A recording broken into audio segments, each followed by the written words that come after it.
Muy buenas tardes. ¿Qué tal, Humberto? Un gran invitado en esta tarde. Ya damos la bienvenida a Pablo. Aquí se está acercando a la mesa también Enrique Ruiz Díaz. Y muy buenas tardes. Bienvenidos a la hora de grabar Mesa Libre. Buenas tardes, Amado. ¿Qué tal? ¿Cómo estás, Pablo? ¿Qué tal? ¿Cómo estás? Un placer realmente poder tenerte. Estuve escuchando algunos videos, algunas introducciones, aclaraciones, explanaciones, como dicen también, al respecto de los temas muy necesarios, muy importantes en este tiempo. Enrique, ¿qué tal? ¿Cómo estás? Un placer también saludarte. Buenas tardes, para mí es un gusto enorme y gracias por la invitación también. Bien, aprovechamos para dar la bienvenida al doctor Pablo. Tuvimos la brillante oportunidad también allí de estar en contacto con Cintia Peña, quien nos hizo algo de puente con Pablo. Hemos escuchado su disertación y su participación en la charla con Despiertamente. Es precisamente nuestros colegas un poco en el canal YouTube ahí con la iniciativa de charla, un conversatorio también. El doctor Pablo Muñoz Iturrieta es doctor en filosofía política y legal, es máster en psicología filosófica, tiene estudios de grado en filosofía, teología y humanidades, lenguas clásicas y modernas. Y bueno, un vecino nuestro acá, un argentino, viviendo en Canadá. ¿Hace mucho tiempo, Pablo? Hace más de 7 años, sí.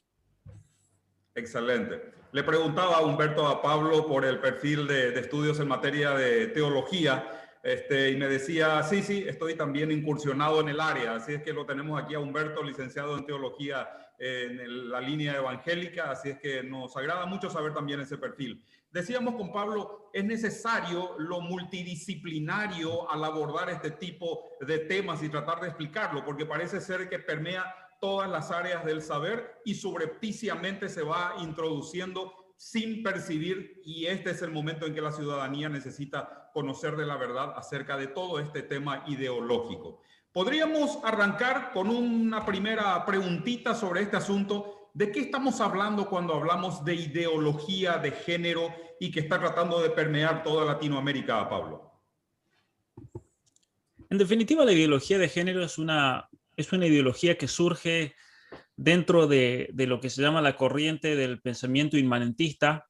Inmanente significa la persona que está metida en sí misma, encerrada en sí misma y busca su propia perfección, no en la comunidad, en el entregarse a los demás, en el sacrificio, en el amar al prójimo, como enseñó el cristianismo, sino en ese amarse a sí mismo fundamentado en una libertad vacía, una libertad que al estar metida la persona en sí mismo ya no tiene un fundamento en lo objetivo, en la moral, en las tradiciones, en los valores, sino en lo que esa persona puede ofrecer, que son sus sentimientos. Por eso la ideología de género es una pseudofilosofía profundamente inmanente, metida en sí misma, psicológica, sentimentalista, pero que paradójicamente exige para su propia constitución, para yo poder constituirme en lo que quiera, porque la ideología de género es una ideología que presenta una distinción falsa entre la realidad biológica, la realidad genética de la persona que nos constituye como varones o como mujeres del momento de la concepción, una distinción con respecto a lo que ellos llaman la identidad de género. Identidad de género. Y una idea que es complicada para entender, pero la voy a explicar de la manera más simple posible. En esta filosofía inmanentista de origen hegeliano, que se llama dentro de la filosofía, se entiende a la historia como un progreso absoluto y un progreso evolutivo, que luego Darwin lo aplica a las especies. Recordemos la teoría de la evolución. La teoría de la evolución no es una teoría propiamente científica. Voy a decir por qué aquí. De hecho, hoy en día muchísimos científicos, biólogos, incluso evolucionarios, lo reconocen. La teoría de la evolución no sale de observar los cambios, las especies, sino que sale de aplicar las ideas de Hegel, de la evolución de la historia, a la realidad material. También fue muy importante ahí la mediación de Marx, porque Marx también aplica esas teorías hegelianas a la materia y hace del hegelianismo una teoría política, que es el comunismo. Pero a lo que voy aquí es que estas teorías de la evolución, en definitiva, negaron el hecho de que exista la naturaleza humana. Esto es lo clave para entender la ideología de género. No existe la naturaleza humana porque todo es una constante evolución, y el gran error, según esta postura de la ideología de género es que, empezando por los griegos, se comenzó a catalogar las distintas realidades o entidades del mundo. Entonces catalogamos a las vacas como un grupo, a los gatos como otro, a los perros como otro, al ser humano como otro tipo de categoría que, debido a su racionalidad, a su libertad, a su voluntad, estaba en un lugar único de la creación, por así decir, y tenía una dignidad única que no tenía ningún otro tipo de especie. Entonces la teoría del género lo que viene a hacer es derribar, deconstruir, como dicen ellos, todas estas categorías que, por otra parte, obviamente que estas categorías tienen un fundamento genético, un fundamento científico, un fundamento filosófico. Cuando yo veo un gato y digo que eso es un gato, estoy haciendo una afirmación de aceptación de la realidad externa. No es que yo le estoy imponiendo mi categoría social a ese gato. Entonces, la ideología de género lo que hace es negar, rompe esas barreras. Por eso la ideología de género está muy ligada con la ideología veganista, ecologista, de tratar de romper esas barreras y esas jerarquías en la naturaleza de tal manera que el ser humano no tenga el derecho de ponerse por encima y comer carne, por ejemplo.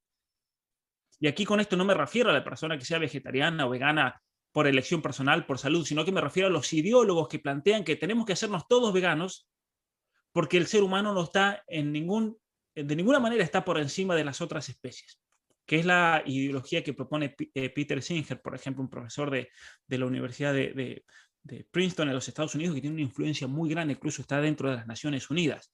Entonces, la ideología de género, vamos de vuelta, para hacer un retomar, es una ideología que niega que seamos personas humanas.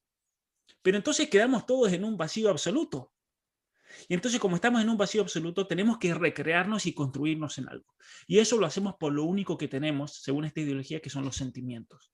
Y es a partir de los sentimientos y especialmente de las experiencias sexuales, genitales, no sexual entendido en la entrega complementaria del hombre y la mujer en el amor, no, es un sexo meramente genital y placentero en el cual se hace un uso de la persona que uno se encuentre.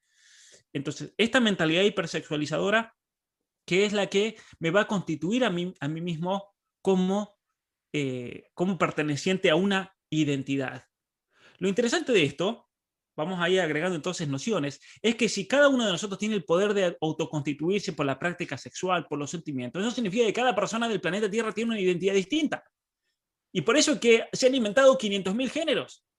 Las Naciones Unidas, una de sus oficinas, sacó una lista con 112 géneros. Pero en realidad tendrían que haber tantos géneros como personas en el planeta Tierra, porque cada uno tiene una identidad personal que es distinta. Y este es el problema.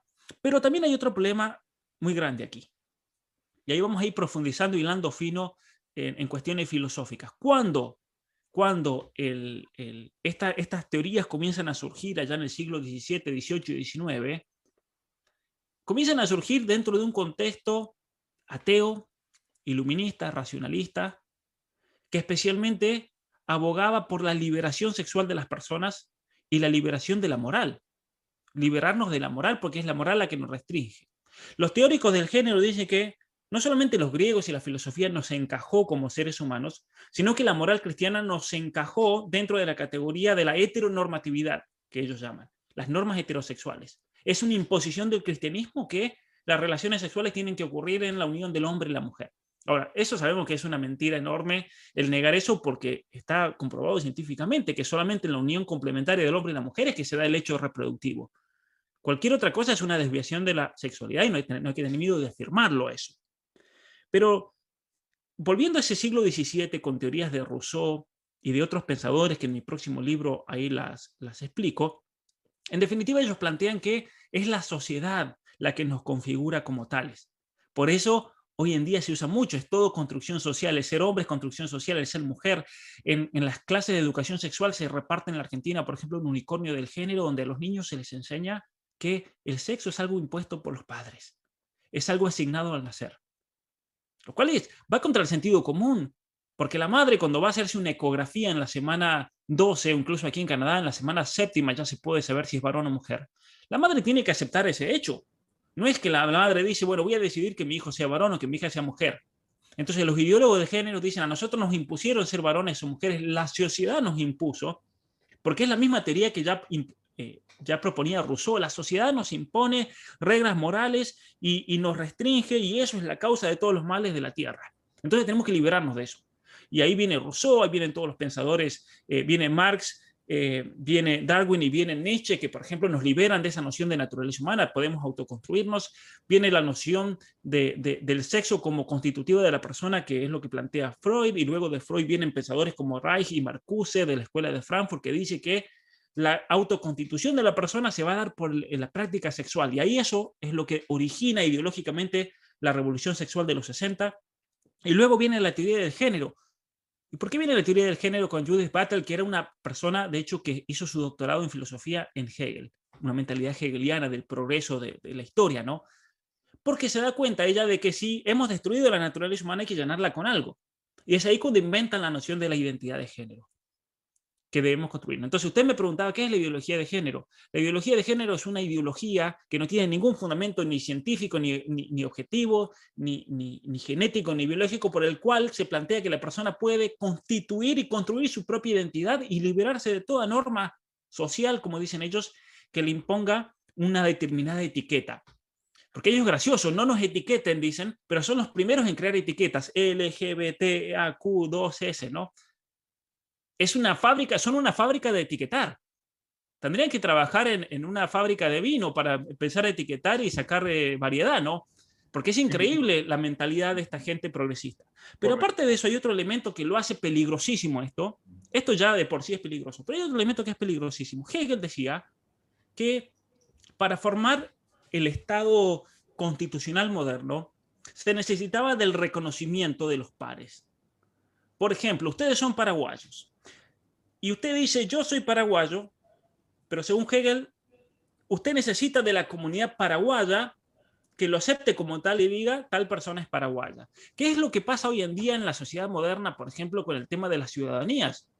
Yo nací en Argentina y uno puede venir a Canadá, por ejemplo, vivir 5 años, se hace residente, 5 años más y se hace ciudadano. La sociedad lo reconoce y eso le otorga una identidad como canadiense, por ejemplo.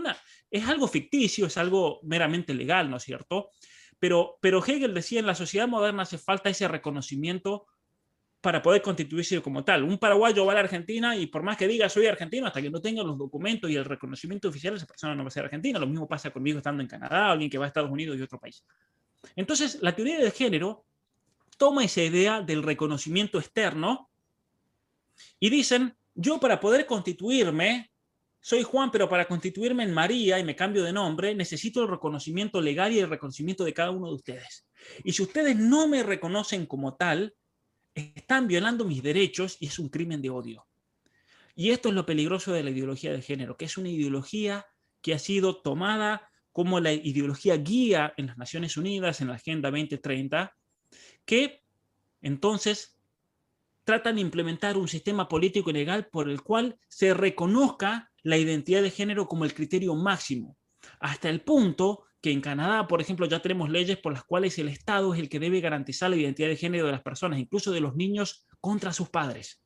Los padres en Canadá, por la ley 89, no tienen patria potestad sobre sus hijos en cuestiones de identidad de género y orientación sexual, porque es el Estado el que debe garantizar que se reconozca la identidad que se le ocurra a la persona.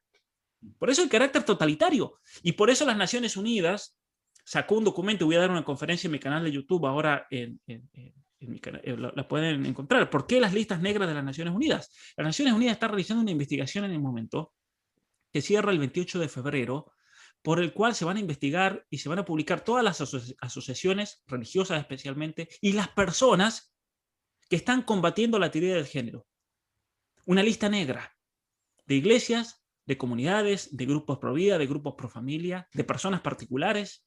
El caso mío, mi libro, se lo voy a mostrar aquí. Mi libro se llama Atrapado en el cuerpo equivocado, la ideología de género frente a la ciencia y la filosofía. Si uno usa la palabra ideología de género, ya entra dentro de la lista negra de las Naciones Unidas. O sea, tiene un carácter totalitario globalista. Y por eso es importante, yo creo que el pueblo paraguayo, por ejemplo, aquí en este caso, se despierte y que le exija a sus políticos que le ponga un freno a esta locura. Porque esto aquí vienen por sus hijos. Y aquí, esta movida, hablábamos de la liberación sexual, es una movida que viene a justificar la pedofilia, viene a justificar el tipo de aberraciones que se imaginen. Por eso los padres tienen que estar realmente a la defensa y yo creo que hay que comenzar a actuar políticamente para que nuestros políticos, Paraguay, sea prendido a la Agenda 2030, como todos los países que son miembros de las Naciones Unidas. Entonces, es hora que el presidente de Paraguay, es hora que los legisladores paraguayos, los políticos paraguayos, realmente abran los ojos y se den cuenta de qué se trata esto y le pongan un freno a esta embestida contra el pueblo paraguayo. Y el pueblo paraguayo se lo tiene que exigir a estos políticos. Porque Paraguay tiene soberanía y a Paraguay en un momento Inglaterra lo quiso destruir con la guerra de la Triple Alianza, por ejemplo. Y ahora el ataque a Paraguay no es un ataque físico, guerrero, como fue en esa época, sino que es un ataque ideológico que es peor, porque van a penetrar en el corazón de la cultura paraguaya. Y aquí es la gravedad de esto, ¿no? La gravedad de la situación.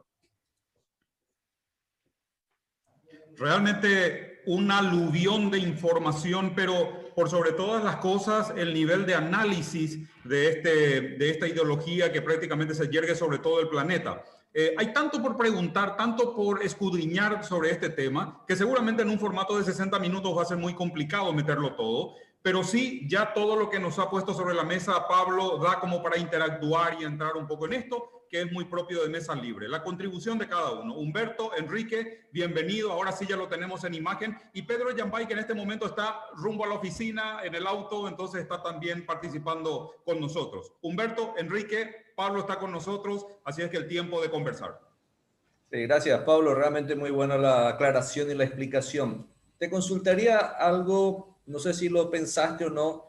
¿Se puede considerar, así como la evolución, se puede considerar como una creencia religiosa porque las personas tienen que creer en millones y millones de milagros para que se convierta una ameba en un ser humano? ¿Se podría considerar esta ideología de género también como una creencia religiosa, entre comillas?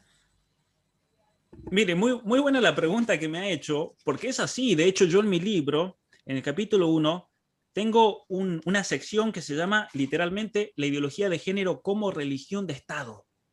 Okay. ¿Y por qué es eso? Porque estas ideologías, al no tener fundamento, y vamos a explicar una cosa también que usted obviamente la sabe bien, pero la vamos a explicar para el público. Mucha gente dice, pero ¿y las religiones son ideologías? Y hay que hacer una distinción. Hay religiones que sí pueden ser una ideología.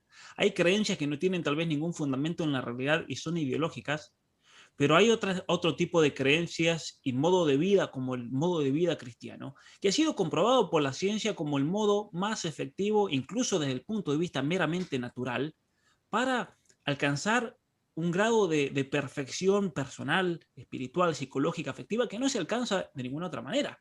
Y eso la psiquiatría lo ha dejado claro, por ejemplo, con la práctica de las bienaventuranzas en Mateo capítulo 5. La persona que viva su fe cristiana, su vida cristiana, va a ser la persona más feliz. De hecho, hay cantidad de artículos científicos. El cristiano es el más feliz, ¿sí?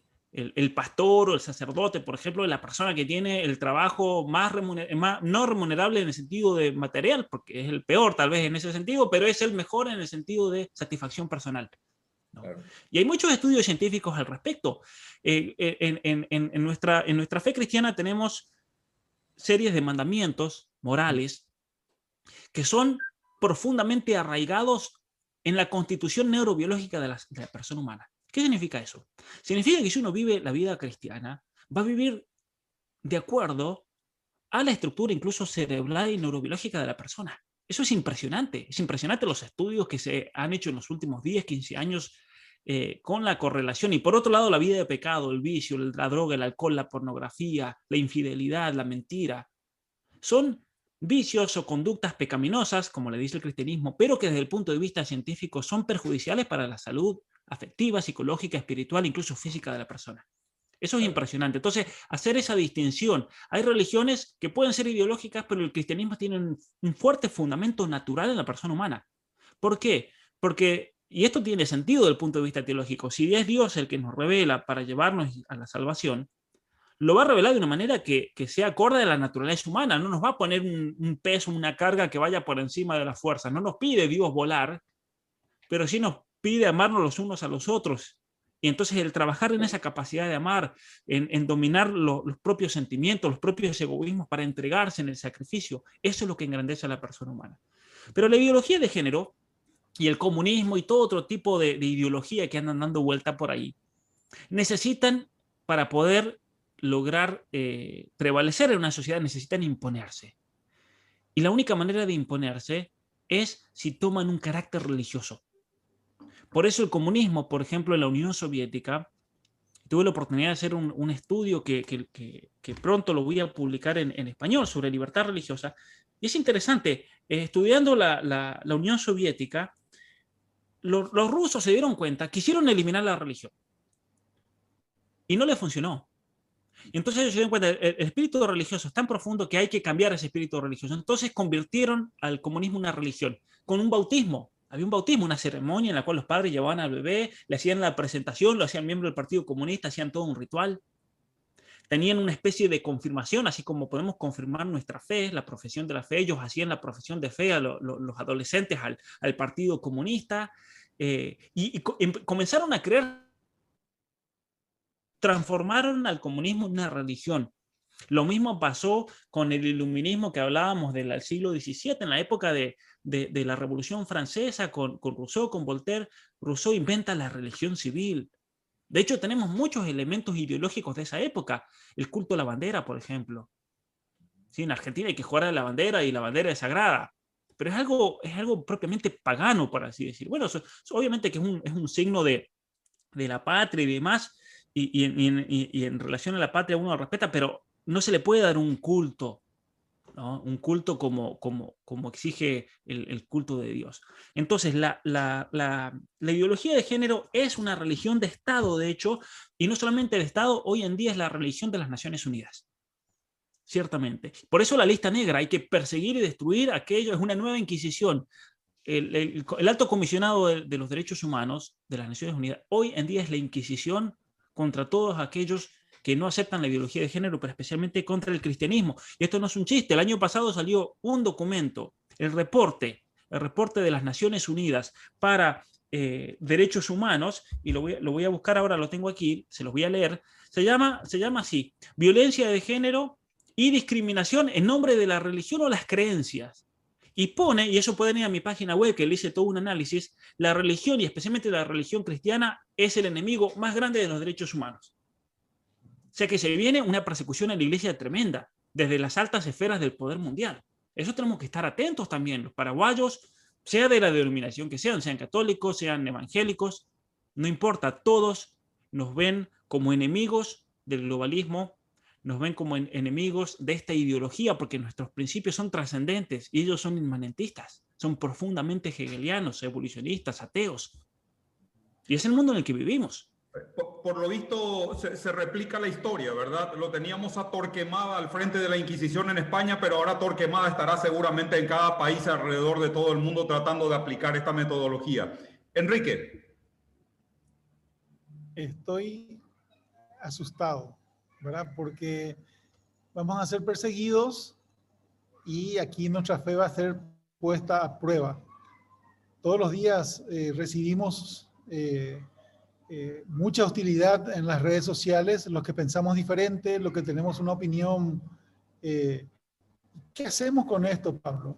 ¿Cómo reaccionamos? Si miramos la historia de nuestra civilización cristiana, nos hemos encontrado en situaciones parecidas, porque como mencionaba recién, la historia en cierto sentido se repite, es cíclica. La historia no se repite, pero rima, decía Mark Twain.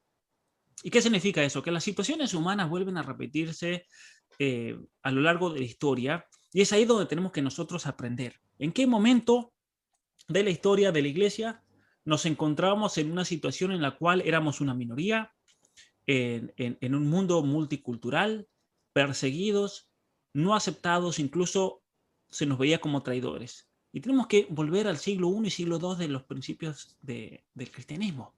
El cristiano era visto como una persona que atentaba contra el poder político de la época porque no se sometía a la adoración del emperador. Y no veía en el emperador el principio máximo del universo, sino que lo veía en Dios. Al emperador, el cristiano lo veía simplemente como una persona que podía representar a Dios en la tierra en la medida en que esa persona obedeciese la ley natural, obedeciese los principios de Dios, de la moral, pero en cuanto esa persona se alejaba, un cristiano ya no le debía obediencia. Y entonces el cristiano se lo veía como un elemento peligrosísimo. Y tenemos que, yo creo, tomar ejemplo de esos cristianos, especialmente uniéndonos más que nunca. Los cristianos tenemos que estar unidos. Tenemos que estar unidos porque vamos a ser muy perseguidos. Tenemos que amarnos de verdad, porque era en el amor que el mundo pagano distinguió a los cristianos. Mirad cómo se aman. Y tenemos que ser inteligentes y darnos cuenta de que vivimos en una estructura anticristiana y atea, y por lo tanto tenemos que prepararnos para esta batalla cultural de modo eficiente. ¿Y a qué me refiero con eso? Que tenemos que comenzar a proveer de distintas instituciones nosotros para educar a nuestros hijos. No podemos ya darle los hijos al Estado para que el Estado los corrompa, como pasa, por ejemplo, en la Argentina. No podemos confiar en las instituciones estatales porque son profundamente ateas.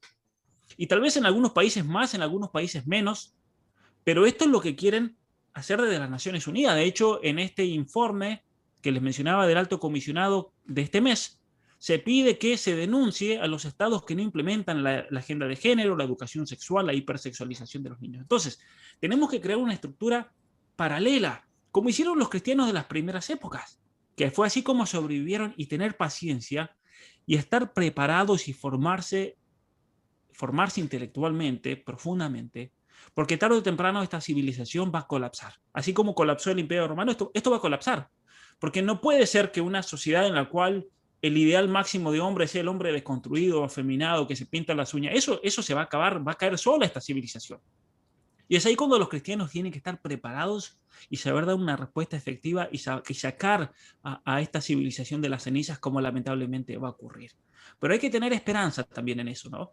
Y hay que tener también esperanza escatológica, en el sentido en que Dios permite que pasen cosas, pero Dios está a cargo de todo siempre. Y Dios es el que va tirando los hilos, y Dios lo va a permitir hasta cierto punto. Y cuando Dios se canse y diga no más, se acabó. Como pasó en Argentina, tuvimos un dictador que era Néstor Kirchner y de repente se murió. Se acabó. Dios le dijo basta. Y así puede pasar con toda la realidad humana, ¿no? Nosotros dependemos obviamente, de la trascendencia de Dios, y uno tiene que tener esperanza en ese sentido, de que en definitiva Dios está a cargo de la historia, y Dios lo que nos pide, no que triunfemos o que nosotros nos impongamos culturalmente, porque eso está más allá de nuestras fuerzas, pero sí que luchemos y hagamos lo posible para mantenernos firmes en la fe. El tono de Mesa Libre es precisamente este, Pablo: encontrarnos cada tanto en la semana o cada 15 días, cada vez que tengamos oportunidad, y charlar con la gente con quien podamos compartir, ¿verdad? En una conversación así espontánea, amena. Y bueno, ahí lo tenemos también al licenciado Pedro Yambay, ya entró en la imagen, así es que ¿qué tal, Pedro? ¿Cómo estás? Y bueno, te queremos escuchar, aquí lo tenemos a Pablo. Excelente, gracias Pablo por acompañarnos. Disculpen que entre un poco tarde. Mi preocupación muchas veces es un poco más pragmática. ¿Qué tenemos que hacer? Hace poco hablé con un ciudadano venezolano que llegó acá, estuvo hablando. Bueno, nosotros nos opusimos, incluso él hoy es pastor, ¿verdad? Entonces está acá en Paraguay él hoy. ¿Y qué tenemos que hacer? ¿O vamos a terminar como los venezolanos corriendo de nuestro país, verdad? Tengo una hija que está en los Estados Unidos, que tengo 3 nietos allá. Ella está pensando venir a educarlos a sus hijos acá. Allá no quiere educarlos. Entonces, ¿qué tenemos que hacer acá para que no acontezca lo que está habiendo acá? Vamos a unirnos, pero yo creo que eso probablemente es como muy obvio, ¿verdad? Pero ¿qué cosas hay que imprimir? ¿Qué es lo que hay que estudiar? ¿Qué es lo que hay que tener atención? ¿En qué hay que estar, digamos, poniendo un énfasis? ¿Dónde está la tinta que tiene que el cristianismo hacer, o que tenemos que hacer aquellos que de alguna manera podamos manejar algo que ayude a que esto no llegue, ¿verdad? ¿Cómo luchamos contra esto? Ese es un poco el fondo de la pregunta. Sí, es muy cierto lo que cuenta de su hija y su experiencia en los Estados Unidos. En las últimas décadas, tantísima gente de Hispanoamérica se iba para Estados Unidos, para Europa, para Canadá, buscando una vida mejor. Desde el punto de vista económico, pero no solamente mero económico, porque habían tal vez oportunidades para formar a los hijos, escuelas religiosas y demás. Pero lamentablemente hoy en día, si bien todavía quedan lugares lugares potables, por así decir, en los Estados Unidos, y hay algunas opciones, pero no en todos lados. Hay estados que son tremendos en Estados Unidos, ¿no? Como el caso de California, el caso de Massachusetts, el caso de Nueva York. Pero ¿qué hacer en una situación así? Porque si alguien que está atemorizado en la Argentina, en Paraguay, en Chile, ¿a dónde se va a ir? Si se viene a Canadá, la cuestión ideológica es peor, Europa también. Entonces, ¿qué hacer al respecto? Y es ahí donde hay que tener en cuenta y conocer bien la esencia de esta revolución que yo mencionaba recién de la ideología de género. Esta ideología es una ideología que ataca a la persona humana. Y yo creo que también hay un elemento teológico aquí, porque la persona humana es la imagen y la semejanza de Dios. De todas las criaturas del universo, el ser humano tiene un lugar especial por ser imagen y semejanza de Dios. Y como desde el punto de vista teológico, el demonio no puede destruir a Cristo y matarlo porque perdió ya. Cristo resucitó y a Cristo no lo mata nadie. Entonces, el demonio históricamente siempre ha tratado, y las fuerzas del mal, por así decirlo, han tratado de destruirnos a nosotros que somos la imagen de Dios, la iglesia que es el cuerpo de Cristo, a la comunidad cristiana que refleja el ideal de Dios. Entonces, como el demonio no puede destruirlo a Dios, y ya sabe, y no lo puede destruir a Jesucristo, va a querer destruir la obra de Dios en la tierra. Y dentro de todas las cosas, al enemigo hay que conocerlo bien. Y cuando digo al enemigo hay que conocer bien al demonio también. Y es importante conocer las ideologías que van prendiendo en el momento, porque es esa la ideología que el demonio en su mente perversa entiende como la manera más fácil de destruirnos y penetrar en nuestra sociedad. Por eso es importante. Por eso el comunismo, el socialismo en el siglo XIX, principio del siglo XX, hoy en día la revolución sexual, hoy en día tenemos la ideología de género. Es el medio ideológico que usa el demonio para destruirnos. Y es una ideología que aquí apunta a la persona, a destruir la persona humana. Entonces, de modo pragmático, yo creo que los padres tienen que preocuparse en educar a sus hijos de una manera especial y única para que puedan ser las mejores personas humanas que puedan ser. Y para eso los padres se tienen que formar y tienen que estudiar. ¿Por qué? Porque hace 100, 200 años, si una persona no tenía mucha educación, en Paraguay, en Argentina, en el país que sea de Hispanoamérica, al menos tenía una cultura cristiana que suplía cualquier defecto que uno podía tener como padre de familia. Pero hoy en día, si los padres de familia no se forman y le dan a sus hijos, el resto, el mundo de afuera se los come a los hijos. Las redes sociales, los medios, la televisión. Entonces yo creo que es hora de los cristianos, católicos, de toda la gente que quiera formarse, y no solamente si sea creyente, incluso no creyente, pero que esté preocupado por sus hijos. Hay que apagar la televisión. Porque la televisión, los medios de comunicación, son los medios que se han usado históricamente en los últimos 100 años para tratar de pervertir y hacer penetrar estas ideologías en la mente popular. Porque la mente popular no lee a Hegel, no lee a Nietzsche ni a Marx. ¿Cuántos comunistas han leído a Marx? 2 o 3. Pero sin embargo las ideas de Marx han penetrado en su cabeza. ¿Y eso por qué? Por la televisión, por la música, ha penetrado por las películas, por Netflix. Hoy en día Netflix, no hay serie que no tenga una cuestión LGBT. Y si la primera temporada salió sin nada LGBT, la segunda se lo van a obligar porque si no, no puede seguir en Netflix.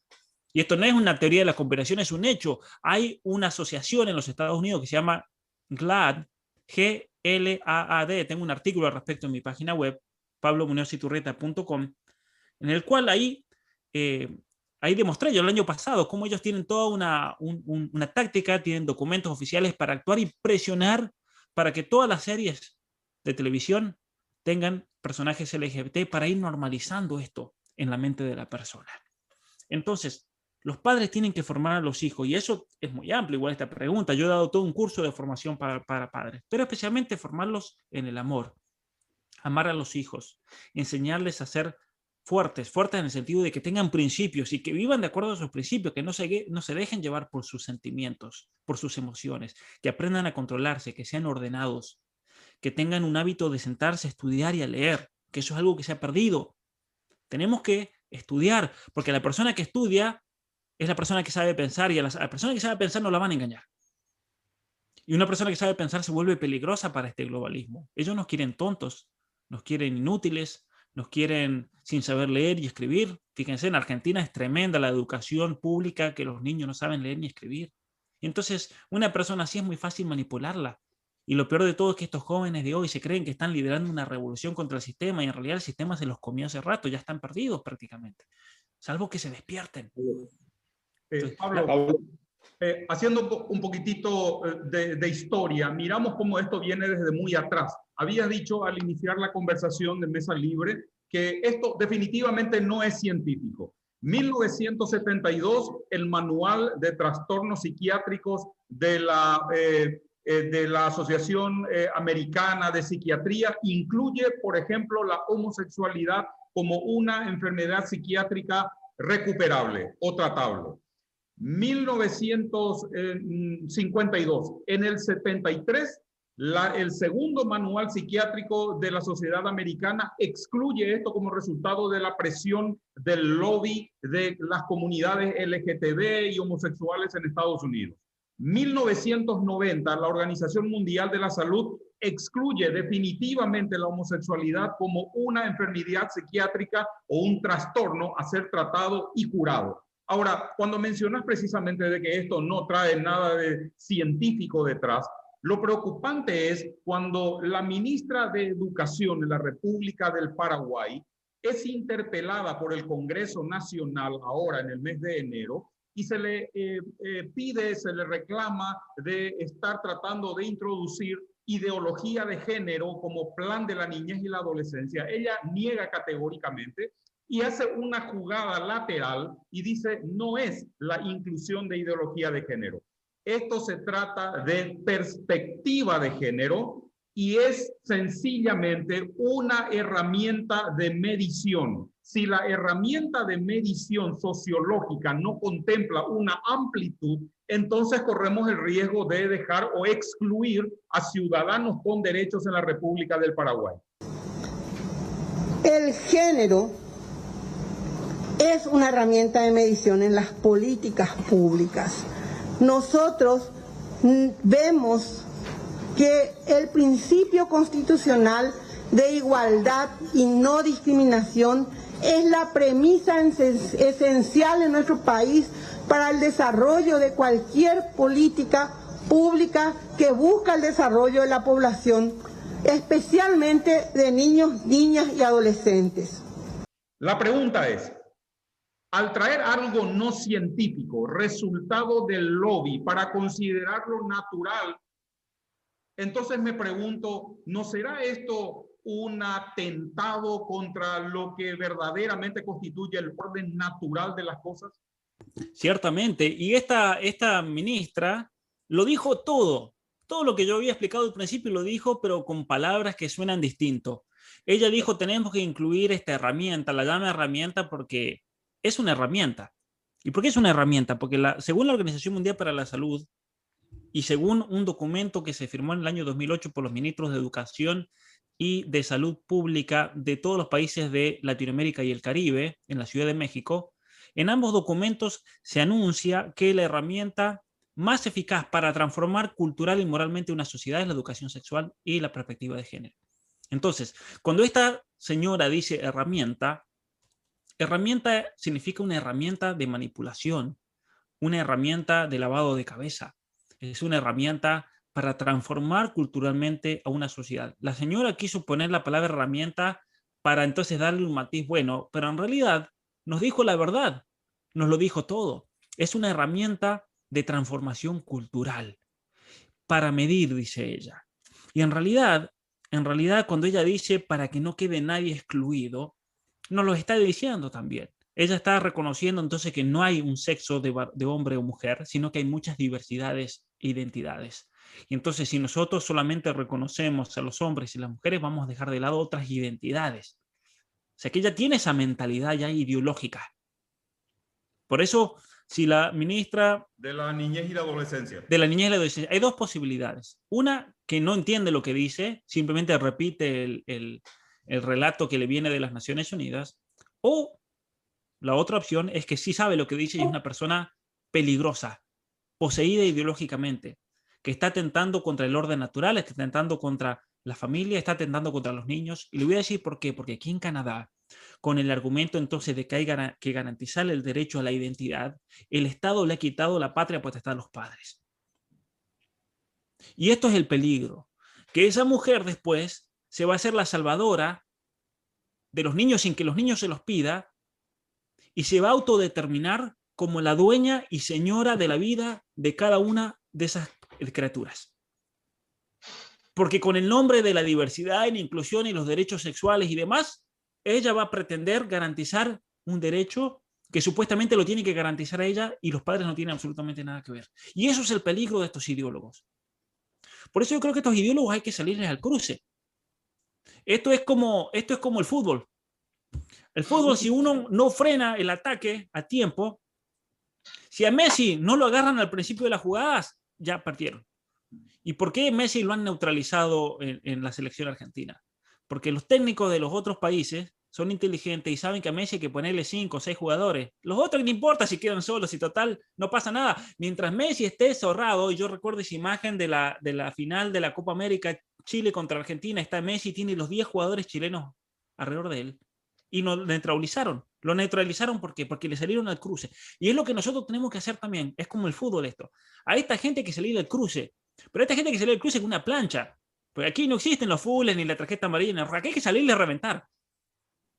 Porque a esta gente no hay que darle espacio a la persona que uno le dio un paso por misericordia, por tolerancia, por lo que sea. Esta gente viene y te quita los hijos. Y esto es lo que ha pasado aquí en Canadá. Es lo que ha pasado en tantos otros países. A estos ideólogos son personas perversas. Y hay que decirlo con todas las letras de la palabra. Son personas que vienen a promover una ideología perversa. Y a la familia hay que defender la muerte. Porque por la familia uno va a la guerra si tiene que ir. Porque la familia es el valor más grande. Si un país va a la guerra porque le atacaron las Islas Malvinas, imagínense si no vamos a ir a la guerra porque nos atacan la familia. Pero obvio. Y eso es lo que hay que hacer. Uno tiene que estar dispuesto a denunciar y no hay que tener miedo de denunciar. Porque cuando los denuncian, esto es como el demonio. El demonio cuando lo descubren ahí, el demonio siempre quiere trabajar en secreto, ¿no? El que es infiel siempre trabaja en secreto, no quiere que se entere nadie, porque ahí se entera el esposo de la otra y se le acabó la aventura. El demonio actúa así también y hay que exponerlo públicamente. Públicamente, y hay que decirlo sin miedo, sin asco, como decimos en Argentina. Tenemos un verdadero mapeo con Pablo en esta oportunidad y un privilegio poder contar con su escasísimo tiempo a causa de la agenda muy apretada. Así es que mesa libre, señores, es para conversar. Adelante. Una consulta, Pablo. Estaba hablando justamente de esta estrategia, digamos, que ellos hacen a través de las Naciones Unidas, que viene y va bajando, digamos, tenemos la Organización de los Estados Americanos, la OEA, y la idea básica es, bueno, esta gente viene y le dicen a Paraguay, por ejemplo, o a Argentina, o a todos los otros países, le dicen, ustedes tienen que implementar esto, ¿verdad? ¿Cuál es la contrapartida de coacción que ellos usan por si Paraguay o Argentina o otros países se rehúsan a firmar eso? Bueno, es financiera principalmente. También hay otro tipo de coacción, pero principalmente financiera. El día 2 de febrero de 2021, Biden firmó un memorándum presidencial. El memorándum presidencial es una especie de orden ejecutiva en la cual el presidente de los Estados Unidos le pide a su administración y a los distintos ministerios algo particular. Y en este caso, el presidente Biden le pidió al Departamento de Estado y le pidió a todas las agencias que trabajan en el exterior de los Estados Unidos. Y aquí entra de lleno lo que usted me pregunta. Este es el caso de AID, que es la agencia para el desarrollo de Latinoamérica, es la agencia por la cual Estados Unidos le pasa dinero a todos los países de Latinoamérica, menos a Venezuela y a Cuba. Pero por medio de este memorándum, Biden pide que a los países que no adopten esta Agenda 2030 del género, se les dé incluso sanciones económicas. Es decir, no es solamente que Estados Unidos va a dejar de dar dinero a países como Guatemala, como Nicaragua, como El Salvador, como Honduras, que eso es histórico. Estados Unidos, para que esa gente no escape y no se vaya a Estados Unidos, porque sería una catástrofe social en los Estados Unidos, le da dinero a estos países para que de alguna manera contengan socialmente a esta gente. Entonces, Estados Unidos ahora le está diciendo a estos países, si ustedes no solamente no le vamos a dar dinero, sino que le vamos a poner castigos económicos. Eso por un lado. Por otro lado, los organismos financieros internacionales están todos con esta agenda. El Fondo Monetario Internacional, el Banco Mundial, el Banco Interamericano de Desarrollo. Yo conozco bien el caso de la Argentina, cuando el Banco Mundial firma el convenio con Macri para desembolsar 6.000 millones de dólares, había una condición de un porcentaje que debía ser utilizado en cuestiones de género. Hasta el punto tal que Argentina, para poder cumplir ese encargo, tuvo que pedir 200 millones de dólares prestados al Banco Interamericano de Desarrollo para poner políticas de género en la Argentina en el año octubre del año 2018. Y lo mismo pasa con el Fondo Monetario Internacional, con el Banco Mundial, porque este es el gran negocio. También hay un negocio de fondo, que ese es otro tema que podremos hablar en otro momento. Tuvo un negocio económico detrás. Pero a Paraguay se lo ponen como condiciones y es ahí donde un presidente tiene que, yo creo en mi opinión personal, si yo fuese el presidente de la Argentina y viene el Banco Mundial y me dice, te ponemos esto como condición, lo primero que yo hago es denunciarlos a nivel mundial. ¿Por qué el Banco Mundial me va a prestar plata que encima tengo que pagar intereses que son astronómicos, que van a realmente a someter a mi país por años, y encima tienen la caradurez de ponerme condiciones en qué lo debo gastar? Que en cuestiones ideológicas de aborto, de género, de educación sexual. Y es ahí cuando yo creo que hay que salir en el plano internacional y denunciar. Lo que pasa es que no tenemos presidentes, representantes políticos que tengan coraje. Si el único que tenía coraje para decir las cosas de frente era Trump, que aunque muchos no lo quieran, pero Trump dijo, yo me salgo de los acuerdos de París. ¿Y por qué se salió de los acuerdos de París? No porque no le importa el clima, que quiera arruinar todo el medio ambiente, como decían los medios mentirosos, sino porque los acuerdos de París eran una obligación para que se legalice el aborto en los países. Porque las 12 organizaciones que están detrás del Acuerdo de París son todas organizaciones que se dedican al aborto, no se dedican a plantar árboles ni a cuidar el agua de los mares. Entonces hay una ideología de fondo. Entonces ahí es cuando uno tiene que salir al frente y al cruce. Lo que pasa es que hoy en día le pones un freno a las Naciones Unidas y te hacen una invasión como le hicieron en Irak. Porque también está ese hecho. Mucha gente no sabe por qué invadieron Irak, por qué invadieron a Siria. Y bueno, muchos países tienen miedo de que les pase lo mismo, porque claro, Siria e Irak no quisieron entrar en el sistema financiero del Banco Mundial y los reventaron, les inventaron unas armas de destrucción masiva, te inventan algo y te atacan y ya se acabó la historia, ¿no? Le pasó a Libia, toda esa primavera árabe, que eso fue todo un invento del Departamento de Estado de los Estados Unidos liderado por Hillary Clinton. Entonces, ¿pasa eso o no? Pero yo creo que el mundo hoy en día no está preparado para justificar una guerra como pasó en ese momento, en el año 2002 y demás.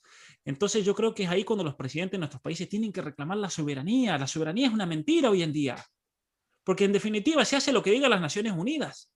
Y los países van y obedecen tranquilitos y siguen, por más que sea una estafa lo que nos están metiendo. Tenemos la recta final, 10 minutos. Enrique, Pedro. Bueno, ya sabemos qué hacer: educar a nuestros hijos, educar a nuestros jóvenes, e incentivar el estudio, incentivar que nuestros chicos dejen la tele y se pongan a leer, a estudiar. Así es. No hay una receta mágica contra esto que tiene más de 30 años elucubrado y aplicándose. Y nosotros recién nos estamos despertando ahora.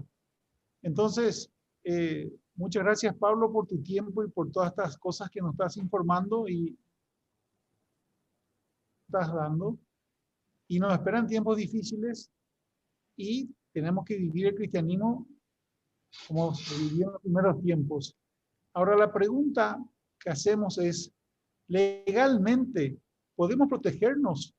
¿Legalmente podemos predicar lo que tenemos que predicar en nuestras iglesias?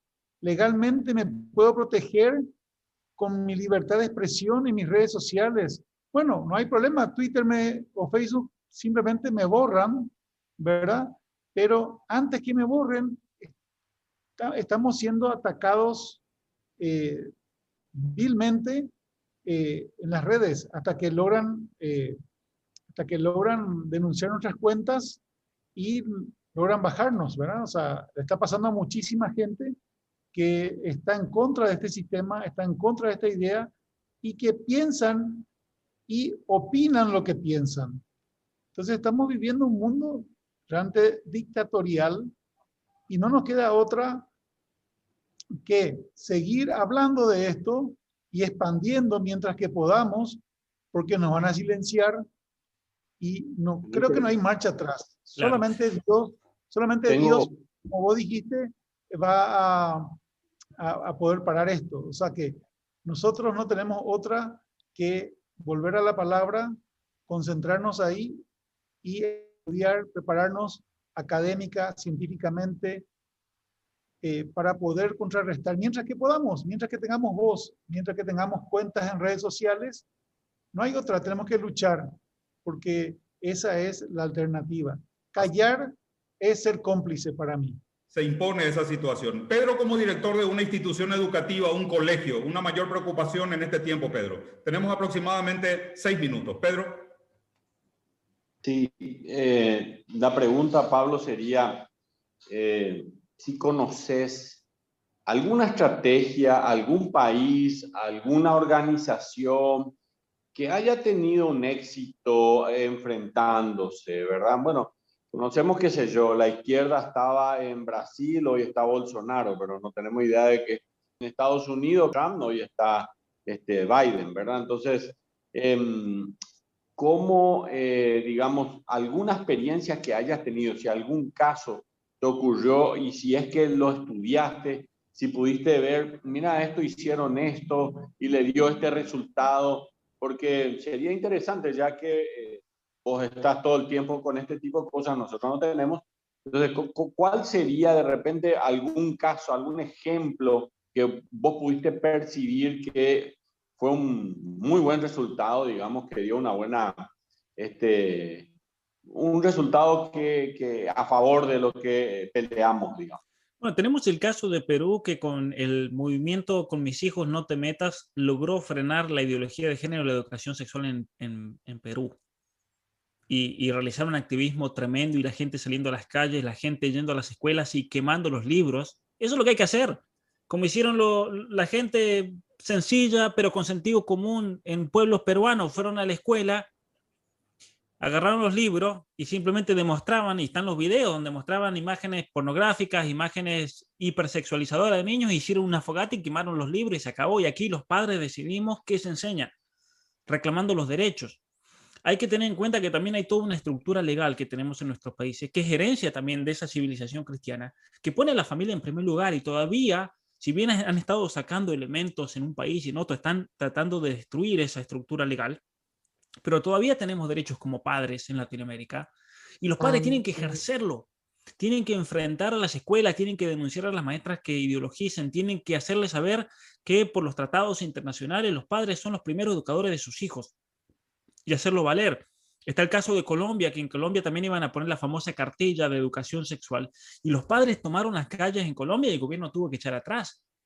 Porque también está ese otro hecho gracioso, que a las Naciones Unidas nadie vota, nadie. Los de las Naciones Unidas se ponen ellos y manejan, y son emperadores todos, ¿no? Vitalicios. Pero nuestros políticos no, nuestros políticos van renovando. Entonces a los políticos hay que hacerles saber, mira, político, votaste esto, destruiste la familia, estás a favor de estas ideas, nunca más. Y hay que hacerle la vida imposible a esa persona, hay que hacer una campaña para que esa persona nunca más pueda ejercer en la vida política. De tal manera que ningún partido los quiera, porque saben que es perder, ¿no? Eso es lo que hay que, yo creo, que hacer. En Polonia, el gobierno ha tomado medidas estrictas en contra de estas ideologías, lo mismo en Hungría. De hecho en Rusia mismo, con Putin, han expulsado muchas de estas ONG, porque en realidad les voy a decir una cosa: Amnistía Internacional, que también está ahí en Paraguay, fundaciones como Planned Parenthood, que es la abortista más grande del mundo, la Fundación Huésped en Argentina. Yo conozco más de Argentina, pero yo sé que Amnistía, por ejemplo, está en Paraguay. Son en realidad agencias extranjeras que trabajan como actúa un espía, que vienen a tratar de destruir la estructura interna de un país. Entonces, todas esas agencias hay que expulsarlas, a todas. Amnistía hay que verle una patada, que dé un pique en Venezuela, que caiga en Cuba y después que se ahogue en el mar, que ni llegue a Inglaterra. Eso es lo que hay que hacer con Amnistía. Hay que expulsar esas asociaciones de nuestros países. Y eso Rusia lo ha hecho. Después a Rusia lo atacan los medios, pero Rusia tiene todo el derecho de expulsar estas asociaciones, que son en realidad infiltraciones extranjeras para tratar de desmoronar un país. A la Open Society, todas las asociaciones de Open Society, de Open Democracy que trabajan en nuestro país, hay que expulsarlos a todos. Hay que expulsar a la Planned Parenthood. hay que expulsar a todos estos grupos extranjeros que vienen a echarle fuego al feminismo para destruir a una sociedad política y culturalmente. Hay que echarlos. Hay que echarlos porque estas ideologías no originaron en Paraguay ni en Argentina, es todo exportado. Son todas ideologías que vienen de las universidades más prestigiosas de los Estados Unidos.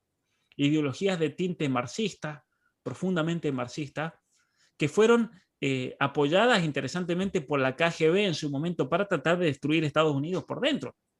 Si los intelectuales en Estados Unidos y en Canadá eran todos marxistas, todos alababan a la Unión Soviética, pero claro, cualquiera alaba a la Unión Soviética desde la comodidad de su casa en California. Así es muy fácil ser comunista, ¿no? Yo no conozco ningún comunista que en un pueblo de Cuba alabe el comunismo, salvo que sea por presión, porque si no le pegan un tiro en la cabeza. Todos los cubanos se quieren en Estados Unidos, pero ahí en Estados Unidos, claro, es muy fácil para estos intelectuales franceses, norteamericanos, alabar la grandeza de la equidad y la igualdad, cuando son las personas más ricas del planeta, ¿no? Como Bill Gates hablando de la igualdad y la economía y la pobreza, es realmente un estafador, un psicópata. Realmente quedamos en una gran deuda contigo, Pablo, por este tiempo brindado aquí en Mesa Libre. Estamos en una profunda deuda contigo y seguramente vamos a mantener comunicación para en un futuro poder seguir charlando en esta Mesa Libre. Mesa Libre siempre seguirá siendo libre, aunque no en el mismo canal seguramente, pero sí este es el ánimo que nos lleva a precisamente tratar de explicar a la gente lo que está sucediendo, lo que se mete tan de forma más subrepticia, de forma más solapada, pero finalmente produce el mismo efecto que es destruir la conciencia social. Pedro, Enrique, Humberto, muchísimas gracias por su tiempo. Y Pablo, si nosotros te diéramos 20 segundos para decir lo último de lo último, faltando 2 minutos para finalizar nuestro tiempo, ¿qué le dirías a la familia paraguaya? Yo le diría a las familias paraguayas que apaguen el televisor y prendan el cerebro y que compartan este video, que en vez de ver televisión, que vean este video para formarse, para tratar de entender.